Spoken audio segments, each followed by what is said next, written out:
E mesmo depois do Jabuti, você tá já lançando seu próximo romance, que é os Outros Cantos, que foi esse que foi contemplado com o projeto da Petrobras.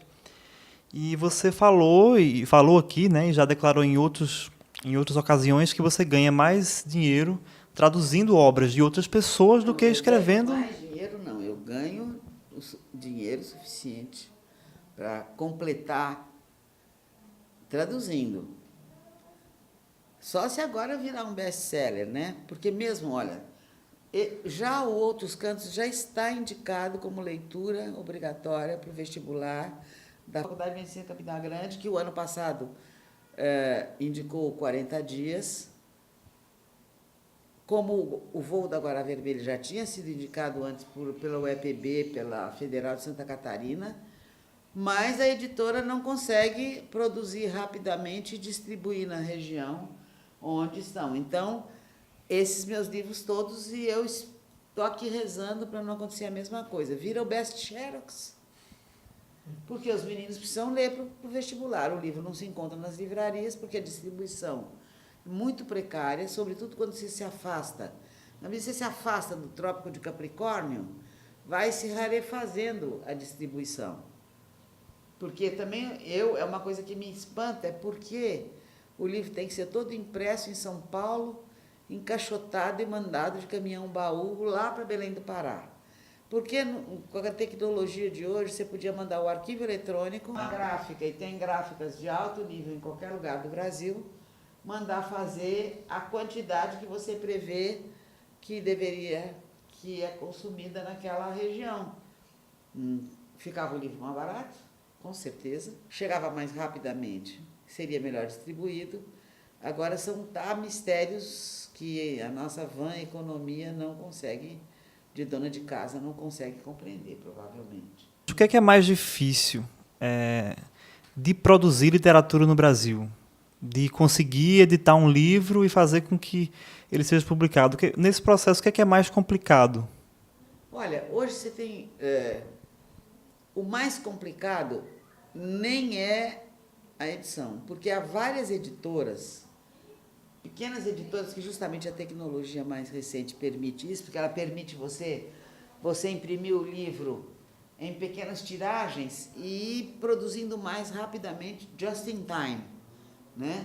Na medida que vai esgotando. Então você não precisa ter um enorme galpão para armazenar livro, você não precisa empatar de cara um dinheirão para tirar uma tiragem grande, que pode ficar depois encalhada, né?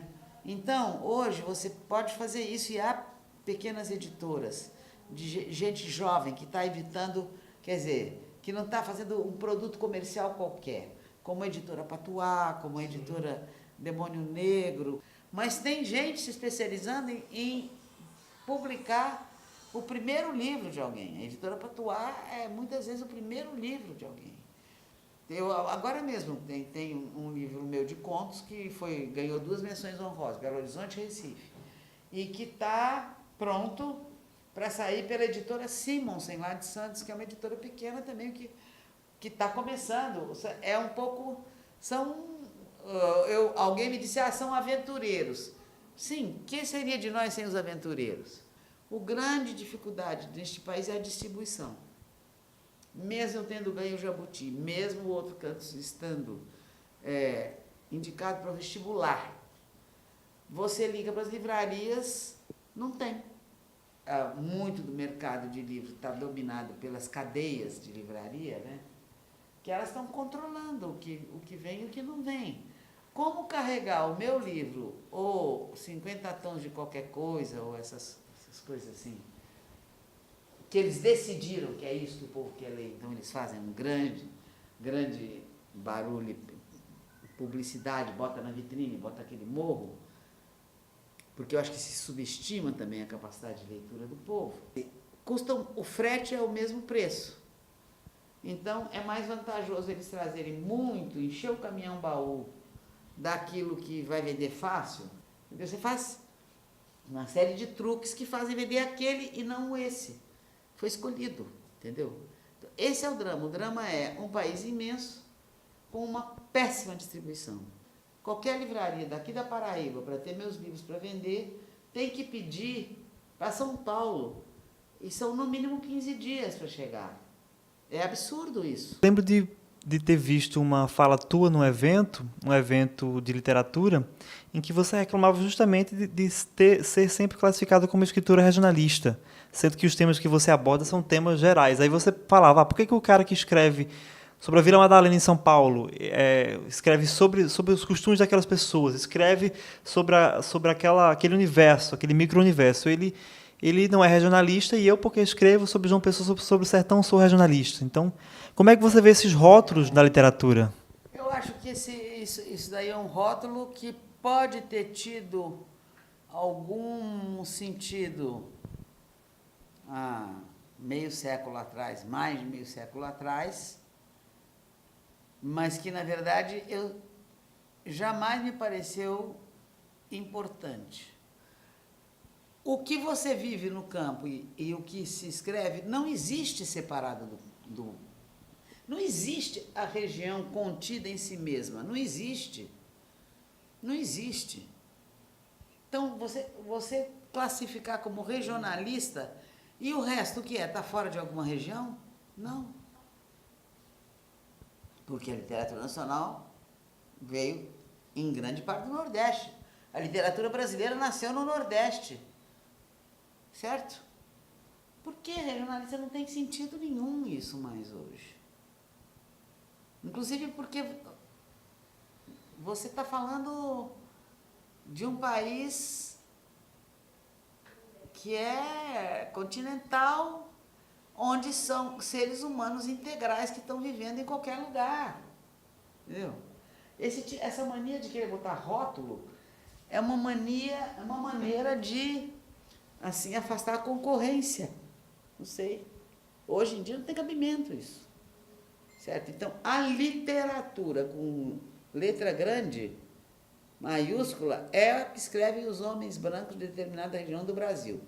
O resto é regionalismo, é literatura feminina, é literatura negra, é literatura da periferia, é literatura gay. Bom, o que é isso? Tanto que você pode olhar, cada vez que sai a lista dos finalistas de algum prêmio, vai aparecer assim.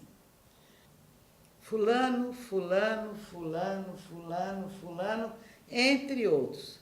O entre outros são as mulheres e os escritores que vivem fora do eixo, longe do Trópico de Capricórnio. Quando saiu a notícia que eu tinha ganho o Jabuti Livro do Ano, todas as manchetes de jornais eram assim: Freira bate Chico Buarque e Cristóvão Teza. O nome que estava era o deles, deselegante para com eles e para comigo. Eu continuei anônima. Ou era veterana, desbanca Chico Buarque e Cristóvão Teza. Coisa feia. Depois nós fomos uns meninos lá bater no Chico, eu falei, daqui a pouco vai ter gente me insultando, dizendo que eu também estava batendo no Chico. O que é isso? Certo? Eu continuava anônima. O que quer dizer veterana? Eu não sou tão mais velha do que eles e quem já tinha ganho jabutis foram eles. Então, os veteranos eram eles. O que quer dizer veterana? Velhota, anônima, e a anônima continua, entendeu? Qualquer pecha que você bote, qualquer etiqueta que você acrescente à literatura, você está dizendo que não é bem literatura. Você está reduzindo a uma subespécie. Então, fim de papo. É um aspecto da tua história que foi durante a ditadura militar.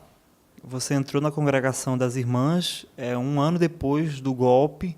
Você participou, de certa forma, da resistência, ajudando pessoas que estavam sendo perseguidas. Você atravessou boa parte da tua vida na ditadura militar, né? Porque a gente passou 21 anos. Como é que foi essa tua forma de resistir à ditadura militar? Foram, não sei, milhares de pessoas que tivemos que proteger os nossos amigos, companheiros, ex-colegas, conhecidos, ou amigo do amigo, filho da amiga, o pai da irmã, que estavam perseguidos, e você, como durante o período da ditadura, sobretudo depois de 69, né, em que a coisa endureceu para valer, era muito difícil você avaliar que riscos você estava correndo ao fazer as coisas. Porque havia gente que não havia feito nada, era preso por engano e era barbaramente torturado e podia perder a vida. E você, às vezes, podia fazer coisas que eram bastante perigosas, porque você estava acolhendo, orientando, ajudando, salvando, tirando, transportando gente que estava sendo procurada já, com fotografia grudada num poste, procurado, terrorista, chamado de terrorista procurado, e era um risco e não acontecia nada, você conseguia fazer aquilo. Então, essa experiência que eu vivi inúmeras vezes, nem sei dizer como, quantas, de você saber que você tem que passar em tal lugar, lá vai haver uma pessoa que está com uma camisa verde, com um jornal tal embrulhado debaixo do braço, que você passa devagarinho, diminui a velocidade do carro, chama Paulo. Se ele responder, é ele. Aí você pega e leva para tal lugar, para proteger ele lá no céu. E a única coisa que eu sabia sobre essa pessoa era que ele estava em perigo e que ele não se chamava Paulo. E ele estava pondo a vida dele nas minhas mãos. E você não sabia quem era, nunca mais você sabia se você o ia encontrar ou se você o ia reconhecer, entendeu? Esse sentimento é muito difícil, é muito difícil de descrever. Então, cada vez que eu tentei escrever isso, ficou... Aí, no meu romance Outros Cantos, eu criei uma figura que aparece e desaparece na história como a personagem conta, a narradora, só que eu não descrevo essa situação. Mas é uma situação parecida, de um olhar que se cruza e que tem uma comunicação instantânea, mas e depois se esfuma. O que você quer fazer ainda quando você fala de escrever? Bem, eu já tenho 73 anos, eu já fiz um monte de coisas na minha vida que me realizaram, que ninguém nem sabe, mas sei eu. Então, eu não dependo de sucesso e continuar, eu não me sinto obrigada a continuar publicando. Eu vou continuar escrevendo enquanto for possível, enquanto minhas mãos e meus olhos me permitirem, ou depois eu vou talvez começar a editar meus livros, quando eu não conseguir mais enxergar, se eu tiver vontade, se eu tiver tema, se eu tiver...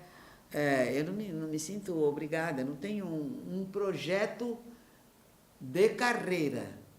Agora, eu tenho 2 romances pela metade, que eu gostaria de acabar. E tenho baús de contos. E tenho uma caderneta onde eu anoto os títulos, as sinopses, os personagens principais dos romances que eu provavelmente não terei tempo de escrever. Mas eu não me sinto obrigada tampouco a escrever coisa nenhuma. Eu tenho um romance que está bem adiantado, porém cuja escrita é difícil, e que eu tô esperando me descansar um pouquinho dessa zoeira toda, para eu poder retomar. Estou com vontade de retomar. É difícil porque é um romance escrito em primeira pessoa por uma mulher do século XIX, que eu tento escrever com uma linguagem plausível no século XVIII e legível no século XXI. Então, isso é um trabalho de linguagem bastante custoso. E eu vou fazer pelo gosto de fazer, não tenho hora marcada, nem dia marcado, nem editor comprometido, nem nada. Quando estiver pronto, vamos ver. Se estiver pronto, se eu resolver fazer outra coisa, né, eu ando com vontade de tocar piano, toquei muito piano quando era menina, e faz uns 40 anos que eu não ponho a mão num piano. De repente, eu vou resolver estudar piano em vez de escrever. Eu quero ser livre, quero continuar a ser livre.